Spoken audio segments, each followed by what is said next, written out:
दुनिया का वाहिद मुल्क नहीं जो दहशत गर्दी के खिलाफ जंग लड़ा है। 9/11 के बाद कई ममालिक इसमें शामिल हुए। रॉकेट साइंस नहीं है, कानून साजी की गई। इस हवाले से इस्लामाबाद हाई कोर्ट के बड़े अहम रिमार्क सामने आए हैं, इस पर बात करेंगे। इसके अलावा एक और जगह पर रिमार्क सामने आए हैं। इस्लामाबाद हाई कोर्ट से एक सियासी रहनुमा रैली निकाले तो उसका नाम ECL में डाल दिया जाता है। हमारे पास कभी दहशतगर्द, गैंग रेप और इस तरह के मुल्जिमान तो नहीं आए कि हमारा नाम ECL में डाला गया है। जस्टिस तारिक महमूद जहांगीरी और पहले रिमार्क्स थे जस्टिस सत्तार साहब के, जो है ना, रिमार्क्स थे इस पे। पहले आ जाते हैं जी जस्टिस बाबर सत्तार साहब के रिमार्क्स के ऊपर, और उसमें जो आज अहम डेवलपमेंट हुई है उस पर आपको मैं आगाह करता हूँ। पाकिस्तान वाहिद मुल्क नहीं जो दहशत गर्दी के खिलाफ जंग लड़ रहा है। 9/11 के बाद दुनिया के कई ममालिक इस सूरत हाल से गुजर रहे हैं। अमेरिका समेत सब ममालिक ने कानून बनाए, हिकमत अमली बनाई, और ये कोई रॉकेट साइंस नहीं है। आप दहशत गर्दी की वजह से ये नहीं कह सकते कि कुछ पूछा ही ना जाए। जस्टिस बाबर सत्तार साहब कहते हैं, आपसे ये नहीं पूछ रहा कि दहशत गर्द कौन है, क्या इन केसों में दुश्मन एजेंसी का किरदार था। बड़ा अहम सवाल उठाया गया, क्या इन केसेस के अंदर कोई दुश्मन एजेंसी का किरदार था? क्या वजीर आजम हाउस और जजेस के चैम्बर्स की टैपिंग करना एजेंसीज को किसी दूसरे मुल्क की, दुश्मन मुल्क की एजेंसीज ने की है? बुशरा बीबी और नजम साकिब दहशत गर्द हैं? जस्टिस बाबर सत्तार की तरफ से यह सवाल किया गया। फिर टेलीकॉम कंपनीज के बिलाखिर इस्लामाबाद हाई कोर्ट के अंदर आके उन्होंने तमाम चीजें जो है ना खोल के वो सामने रख दी। उनका ये कहना था कि इंटेलिजेंस एजेंसीज को शहरियों का डाटा तक रसाई देना, PTA की जानिब से जब हमें लाइसेंस के असूल के लिए अप्लाई करते हैं तो उस वक्त ये शर्त रखी जाती है।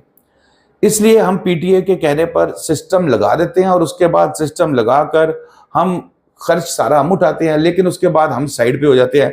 हमें नहीं पता किसका डाटा लिया जा रहा है और किसका डाटा नहीं लिया जा रहा। कंपनी के वकला की जानिब से आज फाजिल जस्टिस बाबर सत्तार साहब को इस हवाले से आगाह किया गया। अब आगे चलें जी। आगे चल के जस्टिस बाबर सत्तार साहब ने पाकिस्तान टेली कम्युनिकेशन जो है अथॉरिटी चेयरमैन और बोर्ड के मेंबरान को तौहीन अदालत का शो काज नोटिस जारी करने का अंदिया भी दे दिया। चैम्बर समात के हवाले से इस्तदा की गई, जिस पर जवाब दिया गया कि मुझे चैम्बर समात की कोई ज़रूरत नहीं है, नेशनल सिक्योरिटी का सीक्रेट नहीं है जो मैं आपसे पूछ रहा हूँ। एक सवाल है, पिछले 1 साल से पूछ रहा हूँ, उसका जवाब नहीं दिया जा रहा। सवाल का जवाब ओपन कोर्ट में ही देना पड़ेगा। मेरे ऑर्डर सुप्रीम कोर्ट से कलअदम करवा लें या जवाब दें, दोनों में से एक काम आपको करना पड़ेगा। जस्टिस बाबर सत्तार साहब का ये कहना था। एक सवाल है, पूछ रहा हूं, वही बार बार सवाल पूछ रहा हूं, उसका जवाब नहीं मिलता। जज से वारंट लेना नेशनल सिक्योरिटी के लिए खतरा कैसे बन सकता है? क्या पार्लियामेंट बेवकूफ थी जिसने ये कानून बनाया? जस्टिस बाबर सत्तार साहब ने ये रिमार्क्स दिए नजम साकिब और बुशरा बीबी की ऑडियो लीक्स के केस के अंदर। अब आ जाए जी, अगला जो है वो इसमें बड़ा अहम केस हुआ है। इसके अंदर भी तहरीक इंसाफ की जरताज गुल साहिबा जो है, इनका नाम ECL में शामिल करना है, किया गया है। और जस्टिस तारिक महमूद जहांगीरी साहब जो हैं वो इस पर उन्होंने समाअत की। एक सियासी रहनुमा रैली निकाले तो उसका नाम ECL में डाल दिया जाता है। अदालत में किसी गैंग या दहशतगर्द का केस नहीं आया, ये एक सियासतदान का केस है, एक पार्लियामेंटेरियन का केस है। एक बंदा रुकन असम्बली है और उसका नाम ECL में डाल दिया जाता है। कोई है पूछने वाला जो नाम ECL में शामिल करने में सिफारिश करते हैं, वो भी डरते हैं। किसी अगवा बराए तावान, गैंग रेप वालों का केस नहीं आया, सब अरकान असम्बली के केसेस हमारे पास आ रहे हैं।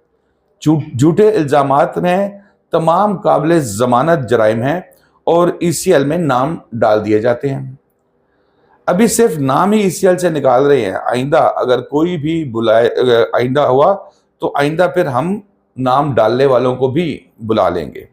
अदालत ने PTA को जो है जरताज गुल रहनुमा जो है, PTI की रहनुमा जरताज गुल, इनका नाम ECL से निकालकर 1 हफ्ते में रिपोर्ट पेश करने का हुक्म दिया है। अब Islamabad high court main high court है जहाँ पर इस तरह के तमाम केसेस जाते हैं, और इस वक्त तहरीक इंसाफ जो है वो उनको वहाँ से रिलीफ भी मिल रहा है।